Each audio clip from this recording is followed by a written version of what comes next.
Olá, sejam bem-vindos a mais uma aula de ciências.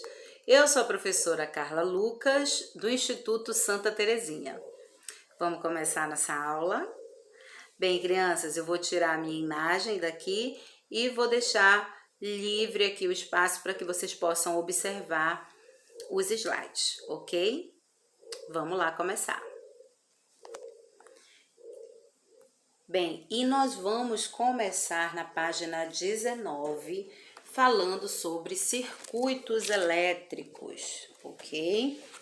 Circuitos elétricos.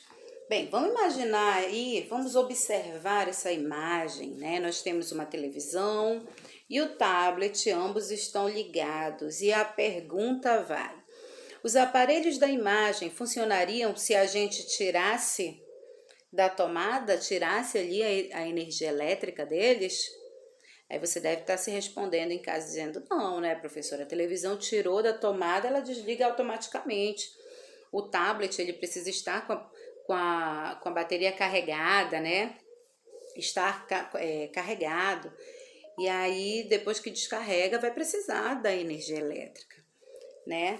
E aí, o que você acha que é necessário para que a televisão e o tablet funcionem ao acionarmos o botão ligar dos equipamentos? O que acontece, né, para que possa ser ligado aí a televisão, o som, o computador, né?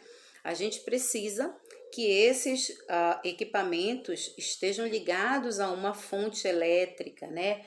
A um gerador. E aí, entre eles, né? Dentro deles vai ser ali atravessada uma corrente elétrica, né? Então, há necessidade da eletricidade. Bem, no tópico anterior, vou voltar aqui. Nas aulas anteriores, nós falamos muito sobre eletrização, né? Nós falamos sobre uma parte da ciência que estuda as cargas elétricas paradas, mas cargas elétricas paradas entre aspas, porque os movimentos, os elétrons, eles estão em movimento, porém, na eletrostática, que foi o assunto que nós trabalhamos na aula passada, essas cargas elétricas, elas estavam contidas em apenas um corpo, né? Estavam em excesso em um corpo. E em certo sentido, podemos dizer que estavam meio que paradas nesse corpo. Mas cargas paradas, elas não fazem equipamentos funcionarem. São as cargas elétricas, as cargas em movimento ordenado que assim o fazem. Ou seja, na aula anterior nós falamos de eletrostática, né? Dizemos então que as cargas estavam paradas, estático, parado. E aí nós trabalhamos alguns processos de eletrização, como por exemplo, por atrito, condução e indução. E agora, professora, em relação aos circuitos elétricos, nós vamos falar de um outro ramo, né, que estuda aí as cargas em movimento, mas não é em qualquer movimento, é um movimento ordenado. Vamos trabalhar a eletrodinâmica, que é quando esse movimento ordenado, né, vai fazer com que essa televisão aqui ela ligue, ok? Ela esteja ligada a uma fonte de energia elétrica e esse movimento ordenado nós vamos chamá-lo de corrente elétrica, ok? Para ordenar o movimento dos elétrons, o aparelho precisa estar ligado a uma fonte de energia elétrica, como pilhas, baterias, tomadas energizadas, né? E esses elétrons, eles vão ser impulsionados pelo condutor, né? Eles vão ter uma trajetória ali pelo condutor. E, consequentemente a isso, eles se deslocam de uma maneira ordenada. E aí, então, nós chamamos esse movimento ordenado, nós chamamos de corrente elétrica. Vamos lá, então, para a corrente elétrica. Bem, para que as partículas elétricas estejam em movimento, é necessária a presença de materiais que permitam, que facilitem a passagem dos elétrons. E aí nós chamamos de condutores elétricos, ó. Aqui a gente está vendo os fios de cobre, ó. E os fios de cobre, eles são maravilhosos em relação à passagem da corrente elétrica, né? Eles são excelentes condutores elétricos, mas nós também temos aqueles materiais que fazem o contrário, né? Eles são péssimos condutores elétricos, né? Que são o caso dos isolantes elétricos, ok? Aqui os fios de cobre, esse aqui, ó, os fios de cobre, eles são os mais utilizados para transportar elétrons ao longo do tempo, ou seja, permitir a passagem de uma corrente elétrica. Ao redor dos fios, notem que ele tem uma capinha, né? Essa capinha ela serve para isolar, impedem os elétrons conduzidos pelos fios de se espalharem, né? Para outros materiais que possam causar choques, faíscas e incêndios, né? Então, nos fios, comumente, fio lá que vai ligar o ventilador, a tomada, a televisão, a tomada. Então, a gente pega naquela capinha, mas se você descascar aquela capinha, você vai encontrar isso aqui, ó, fios de cobre. Por quê? Porque eles são ótimos condutores elétricos. Ok, vamos lá. Mas uma corrente elétrica, ela não é simplesmente um movimento dos elétrons, tá? Porque, notem bem, ó, esses dois exemplos, aqui o lado esquerdo e o lado direito, notem que os elétrons, eles estão em movimento, ok? Só que um está no movimento desordenado e o outro está com movimento ordenado. Por que que aqui a lâmpada está desligada?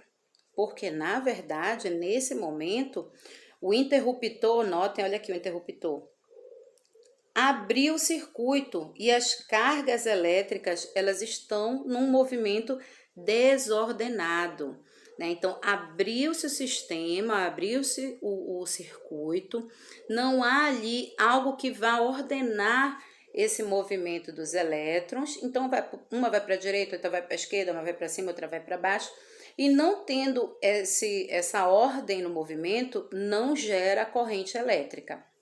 Olhem aqui o outro exemplo. Então, nós temos, foi fechado aqui o circuito, né, o interruptor fechou o circuito, e a bateria, ela começou, então, a fornecer um sentido ordenado das cargas elétricas. E como houve essa ordem nesse movimento, né, o movimento ordenado, houve então a produção da corrente elétrica e por isso, ó, a lâmpada acendeu.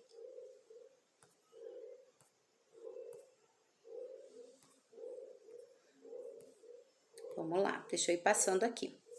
Bem, o movimento ordenado de cargas elétricas é denominado corrente elétrica, o que a gente já viu.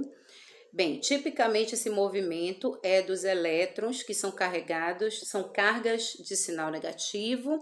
A corrente elétrica é simbolizada pela letra I. Aqui, ó, letra I, é o I minúsculo, significa a intensidade de corrente elétrica e a sua unidade é o ampere. Por que é o ampere? É uma homenagem ao André Marie Ampère, que trabalhou justamente este ponto, ok? E é possível a gente calcular a intensidade da corrente elétrica, né? Então, notem aqui, ó. Como é que faz esse cálculo, né? É pegar uma parte, tá? Uma parte dos elétrons que estão passando por um determinado fio, né? Calcular a sua carga elétrica por um determinado tempo, ok? E aí, matematicamente, ficou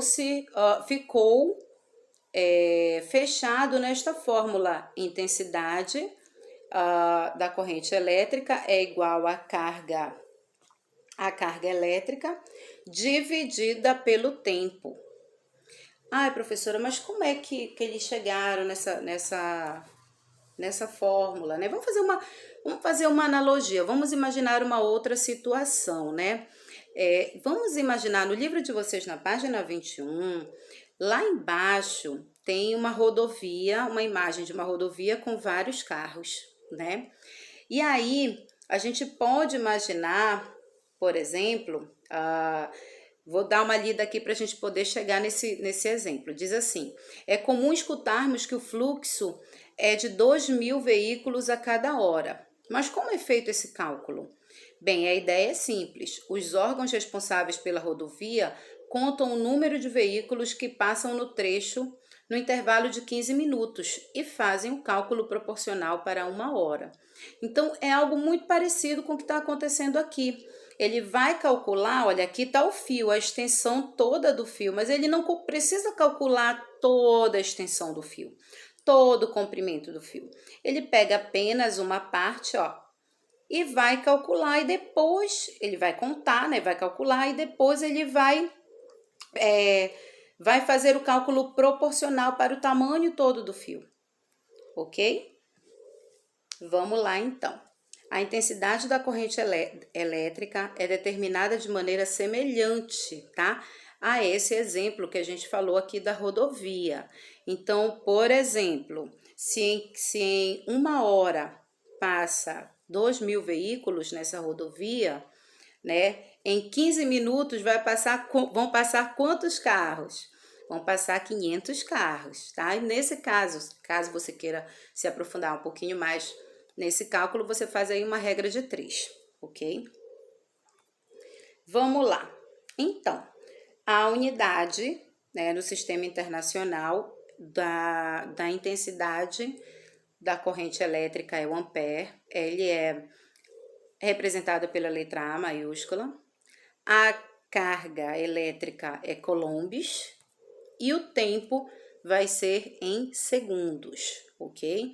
Então, sempre que a gente tiver que calcular, né, a intensidade da corrente elétrica, a gente também vai ter que saber ou lembrar as suas unidades. Vamos lá.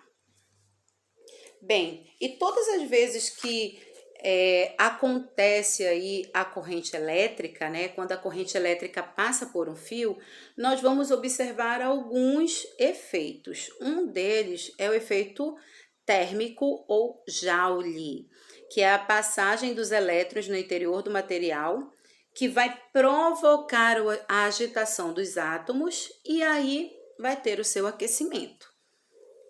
Ok? Onde é que a gente vai encontrar esse efeito térmico ou efeito Joule? Nos chuveiros, no aquecedor elétrico, no ferro de passar roupa, no secador de cabelo. Trata-se da transformação da energia elétrica em calor. A outra, ou melhor, o outro efeito é o efeito luminoso. Quando a corrente elétrica passa por um filamento, um gás rarefeito ou um dispositivo eletrônico, em algumas situações, pode gerar luz, né? Trata-se, então, da transformação da energia elétrica em energia luminosa. E o outro efeito é o efeito magnético. Um fio metálico, quando percorrido por uma corrente elétrica, adquire propriedades magnéticas, né? Inclusive, tem um processo na página 38, onde a gente vai transformar ali, vai fazer um eletroímã, bem interessante. A gente vai usar pilha, alguns materiais leves, né, de metal e fios, né, onde a gente vai descascar algumas partes, enfim, tá tudo detalhado, se eu não me engano, na página 38. Então, nós temos aí efeito térmico ou Joule, efeito luminoso e aqui o efeito magnético, ok? Bem, tensão e geradores. Quando a gente pensa, né, em relação aos elétrons se moverem de forma organizada, como é que esse movimento ele é feito? Quem provoca isso? Bem, esse movimento é provocado por uma fonte de energia elétrica, que pode ser uma pilha, uma bateria, uma tomada, né? Essa essa fonte de energia elétrica, ela também pode ser chamada de gerador, tá? E aí,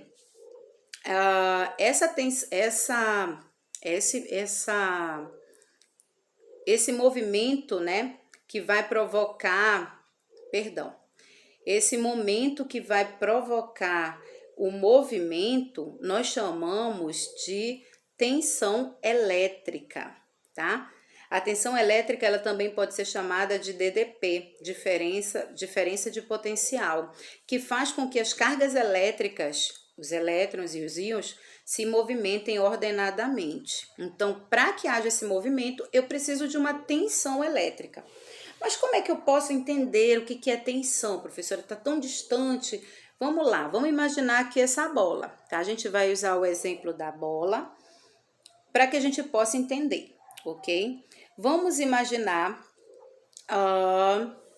que essa bola, né, para que ela possa se movimentar aqui, ó, se ela estivesse no plano, continuasse no plano, ela não teria tendência nenhuma de se movimentar.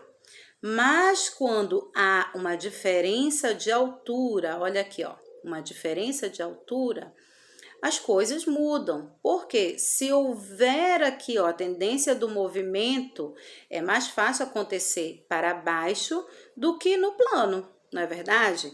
Então, olha lá. Se não há altura, a bola fica parada onde está. Mas se há uma diferença na altura, como aqui na encosta de um morro, né? A bola tende a se movimentar para baixo, para a posição mais baixa. Assim, se colocarmos um corpo, se quisermos deslocar um corpo, basta submetê-lo a uma diferença de altura em relação ao solo. Para movimentarmos cargas elétricas, é preciso submetê-las a uma tensão elétrica para que ela possa realmente se movimentar, né? E não apenas se movimentar, mas se movimentar ordenadamente. E essa tensão elétrica, gente, ela é simbolizada pela letra U, tá? Pela letra U, e a sua unidade no sistema internacional é o volts, ok? Vamos lá, onde é que a gente vai encontrar essa tensão elétrica, né?